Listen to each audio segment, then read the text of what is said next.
Hi, I'm Diana. Welcome to my channel, Diana's Diary. I am a 44-year-old Middle Eastern single woman. I document my dating stories here on YouTube. Please like, comment, and subscribe for additional content. If you want to hear the more explicit versions of my stories, please visit my OnlyFans. The link is in the channel description. And I'm available to chat and give more advice on there as well. So this video is going to be about how to get into the sex club and swinger lifestyle community as a single woman. It's inspired by a comment I wrote in the Ask Women Over 40 subreddit.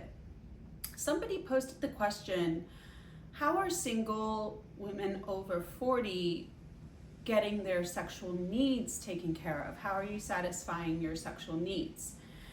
And some people wrote about, toys or having a friend with benefits. And I responded that I go to sex and swinger clubs. I wrote, they are no muss, no fuss. I can go when I want, I can leave when I want, and I get what I want by going there. It's like I've hacked the matrix. No muss, no fuss, no drama, in and out. And it was the most upvoted comment. A lot of women responded at the same way. They said that they agreed and they do the same thing, and they appreciated having their offerings, what the club can offer, what the men can offer, out in the open, and having things out in the open, having your options out in the open, and most importantly, being able to compartmentalize that aspect of your life and getting your needs met while maintaining priorities as a single woman over 40. A lot of people started asking me, how do you get into that scene in the first place? I'm curious. So this video is for single women who are curious about getting into the sex and swinger club scene. You would be identified as a unicorn. A unicorn is a single woman who participates in the scene, and as the name denotes, they are hard to find. They are very hard to find. So once you identify as a unicorn in the scene, you will be treated as such. You will be treated with respect, kindness. You will be shown desire. You will be treated with veneration, which is quite nice. It's quite nice to experience.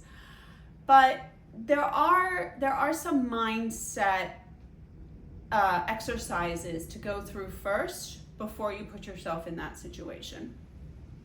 First things first, you should ask yourself, am I the type of woman who needs emotional commitment or feel a sense of emotional safety before I can take off my clothes and be intimate with someone? If you are, I would say the answer is pretty self-explanatory. The sex and swinger scene is not for you. It is not the place to find a boyfriend. It is not the place to find a friend with benefits. It is not the place to find a husband. You are going there strictly for sex. You have to have, I don't want to say evolved, but you have to be in the mindset of being able to enjoy dick without having to have any judgments or expectations of the man attached to the dick. You're just there for the dick. And so if you are the type of woman who needs to have an emotional calibration with the man attached to the dick, it's not for you. If you can have sex, no strings attached, with a man and just enjoy it for what it is and pleasure yourself for what it is, if you're taking responsibility for your sexual pleasure, then you have to ask yourself next, what kinds of fantasies do I have, and can they be brought to life in a sex or swinger club? So what I've seen is voyeurism, exhibitionism, threesomes, foursomes, orgies, some kink stuff, some bondage stuff, and the like. this kind of stuff is fairly, I don't want to say tame, but it's not anything beyond the norm. Plenty of women and plenty of men have fantasies that are beyond the norm. And I don't even want to say beyond the norm for those fantasies, because plenty of people are into beyond the norm stuff. But there are certain things that you can and cannot do in these sex and swinger clubs. So the list I mentioned can be done at a sex club. It can be done at a swinger club. Things like, for example, one particular kink is CNC, consensual non-consent. That's not something I would ask for or participate in or recommend at a swinger club. The lines are too blurred. There's too much required foundationally regarding trust, regarding communication, regarding respect, for something like that to be actualized in a sex or swinger club. So the list I went through is what I've seen, which I would imagine would be standard at all sex and swinger clubs in the United States. And then that would be a good starting point to say, okay, those are fantasies I have, I can actualize them in a sex or swinger club. If you get to that point, you're comfortable not being emotionally attached to the person, you're comfortable knowing that these are activities or fantasies that you can realize in a sex or swinger club, then you have to look for your closest or preferred club. I'm in Florida, so I know about Florida. I don't know about other states. Sometimes you have to make a weekend trip out of it. You will have to travel quite a bit, or you will have to maybe even fly somewhere to be able to enjoy that kind of experience. Of course, there are websites that try to link people in the lifestyle outside of establishments like that. There's a website called FetLife where people go on, and a lot of kinks, a lot of different kinks and a lot of different lifestyle concepts are discussed in a safe way. I don't know if FetLife is moderated or not, I don't know. But traditionally, people are meeting up outside of an establishment. I would recommend going to an establishment first. The establishments have security, they have licensing that they need to maintain, they have managers, they have rules, they have regulations, they have cameras for security. It's a lot more structured, it's a lot more managed. And so you're a lot safer going there, introducing yourself to the manager, saying, you know, I'm a single woman, I'm trying this out for the first time, and knowing that someone is keeping an eye on you, knowing that someone is going to be watching out for you. So those are the steps so far. A lot of these clubs, as I've mentioned in other videos, have online communities. So you can join the online community and start to meet members before you actually show up. And then you can kind of figure out like who you're interested in seeing when you're there. You can make arrangements to meet that couple or that person there. And in the meantime, you can start to discuss like, this is my fantasy, this is what I'm comfortable doing, this is what I'm not comfortable doing. Boundaries are extremely important in this lifestyle. There are things that I'm not willing to do. I like to hook up with couples, men and women, but there are things that I'm not comfortable doing. I don't want to see, for example, I don't want to see those people outside the club. I'm not interested in developing anything further. I'm compartmentalizing, and that's what I enjoy. There are parts of my body that I don't want anybody touching, and there are parts of their bodies that I don't want to touch. So I know this about myself, and I'm not afraid to say no. I'm not doing that. No, thank you. That's not what I'm interested in. You have to get comfortable with saying no, and you have to be comfortable with what your boundaries are. Know firmly what your boundaries are. Nobody is allowed to push you beyond your boundaries. Just showing up and watching is participating. You are allowed to sit there and watch and not get involved with anybody. You're already a participant in what's going on by sitting there minding your own business and just watching everybody. You're not under any pressure or obligation to participate in everything. I've said no many times. I've said no many times. I've sat down next to a couple that kept asking, and I said, no, I'm just watching for now. And then I sat down next to a group of people that were chit-chatting, and one guy started to like just stroke my leg, just absentmindedly kind of like stroking my leg. And I was like, okay, I'm cool with that, because he didn't push it any further. He just saw me and just started like stroking my legs while he was chit-chatting in Spanish with like his posse. And I was like, okay. And then I got relaxed and I got up and left, and that was it. So you have to learn to say no. Just practice saying no. And if at any point you are uncomfortable, leave. Figure out how you're going to get out of there if you realize it's not for you, or you're ready to go, or you've done what you wanted to do and you want to get out of there. Your Uber, are you going to book a hotel nearby? Did you valet?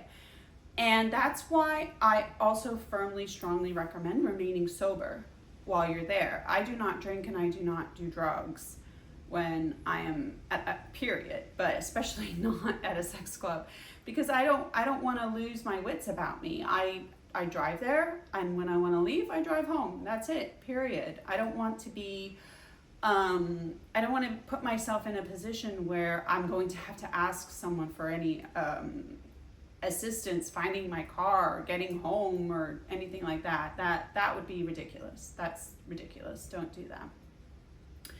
And then once you're there, you're there. You can decide what you want to do. You can just take it slowly, or you can jump right in and go full force. The first time I went, I was with a friend of mine from high school, and we did not participate. We did not participate in anything. We just sat back and watched. And that was when I knew I wanted to go back. Every single time I've gone, I knew I wanted to go back. So the first time I went, I didn't participate. The second time I went alone. The third time I went alone. And then the fourth time I went with two of my girlfriends. The worst time I had was with my two girlfriends. And I talk about that in another video. Why was that the worst time? It was, and I'm bringing this up so that you can ask yourself whether or not you want to go alone or you want to go with someone, either a friend who's also curious, a girlfriend, a guy friend, or just go by yourself. So I think what happened was just they were not into it. They were just not into it. They didn't like the way it looked. They didn't like the people there. They just weren't into it. So I left with them. And in the car ride on the way home, they were like, ugh. And I said, well, I think I would go back by myself, because I had already been. I just didn't tell them. And they were shocked. They were shocked that I said I would go back by myself. I think what that meant was that I was not going to outsource my opinions or the things I want to do to my friend group. I'm not going to let their negative reaction to something dictate how I feel about it. And a lot of women think that way. They are clannish, and they want everybody to agree with them and think like them and dress like them and agree with them and do what they say. And I'm not like that. I had been 3 times before I went with my girlfriends, so I knew I could have a good time. I knew that there were people there on an attractiveness level that was through the roof, and that I could hook up with those people and have an amazing time and leave. And so I did not divulge all of this to them, but I also kind of realized, like, I am not a woman who group things. I do not care to outsource my opinions and my decision making to my friend group. So if you do go about going on your own, keep it private. Don't tell anybody. Don't tell anybody. My lesson learned was to not try to make swingers out of friends and try to make friends out of swingers. If I want new friends, which I really don't, but if I need any new friends, I'll find them in that group. And not mingle the two. So final piece of advice, if you go through all those mindset steps and then take the necessary precautions to keep yourself safe while you're there, figure out your boundaries, figure out where you're going to stay, figure out how you're going to get there and get home. If you do decide to go alone, keep it private, keep it to yourself. Don't tell anybody except the manager when you get there. Hey, I'm here by myself. Keep an eye on me. And that's it. What else? For a single woman in her 40s, your priorities change, things change, and there's a lot of chatter right now about remaining celibate or 4B movement, and how dating sucks and all that stuff. I've just chosen to remain single at this time. I have other priorities in my life, but I don't want to deprive myself of something that I really enjoy. I don't believe in deprivation diets, because you can sit there and like starve yourself or eliminate major food groups in order to try to lose weight. But then as soon as you see a gorgeous piece of cake or like a cheeseburger, you're gonna overdo it, right? Our willpower is finite. Nobody has a unlimited sense of willpower. So at some point you're going to fail on that deprivation diet. Same thing with sex. You can sit there and say, oh, I'm going to be celibate and I'm not going to do anything. But then you're going to get dickmatized by the first guy who kisses you, and you're going to like feel something, and you're going to be like, oh my God, it's love. It's not love. It's just, you need physical touch. Physical touch is a sense. It's one of your basic 5 senses. Physical touch is the only sense, I believe, that's a love language. Is words of encouragement a love language? I don't know, because that would be sound, but whatever. You get my point. Don't deprive yourself. Compartmentalize. Get it where you can get it and leave it there. If you have any other questions or concerns, if you want further advice for the ladies also, join my OnlyFans. I chat a lot on there. I give a lot of advice on there. Or you can join my members, and I go live on there. My YouTube members channel, my YouTube members, you can join, and I go live on there. I'm going to try to start going once a week, and I'll be available to answer questions there. Stay safe, stay sexy, have fun, and I'll talk to you soon.